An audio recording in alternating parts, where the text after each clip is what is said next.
नाशिक पुणे महामार्गावरील सिन्नर ते खेड हा 137 किलोमीटरचा मार्ग आता वाहतुकीकरता खुला झालाय। त्यामुळे रटाळवाणा वाटणारा नाशिक पुणे रस्ते प्रवास आता सुपरफास्ट होणार आहे। हा नवा मार्ग खुला झाल्यामुळे प्रवासाचा वेळ अर्ध्यावर आलाय।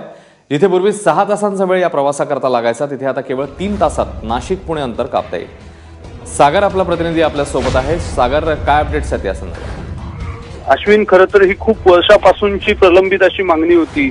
खरं तर ही अत्यंत दोन महत्वाची शहरं आहेत जी सुवर्ण त्रिकोणातली दोन शहरं मानलं जातात, परंतु रस्त्यामुळे या दोघही शहरातली कनेक्टिव्हिटी प्रभावित व्हायची आणि त्याच्यामुळे नाशिक मुंबई पुणे यासारखा हा महामार्ग व्हावा अशी ही अपेक्षा होती।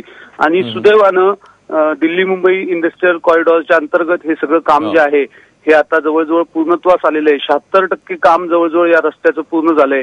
विशेष म्हणजे जो प्रवासाचा आनंद मुंबई पुणे महामार्गाच्या वेळेस घेता येतो अगदी तशाच पद्धतीचा अतिशय सुंदर असा हा रस्ता झालाय, ज्याच्यामध्ये जवळजवळ 67 किलोमीटरचा नवीन रस्ता आहे। 8 बाह्यवळण रस्ते आहेत जे ट्रॅफिक टाळून तुम्हाला बाहेरून प्रवास करता येईल गावांच्या। या व्यतिरिक्त 5 घाट आहेत, 9 आणि 23 जवळजवळ 30 पेक्षाही अधिक पूल आहेत। त्याच्यामुळे एकूणच हा संपूर्ण प्रवास जो आहे तो आता अधिक सुखकर होईल आणि विशेष म्हणजे प्रगतीसाठी नाशिकच्या अत्यंत महत्वाचं अशा पद्धतीचं हे काम झालंय असं म्हणता येईल। अश्विन, सागर, धन्यवाद या माहितीबद्दल।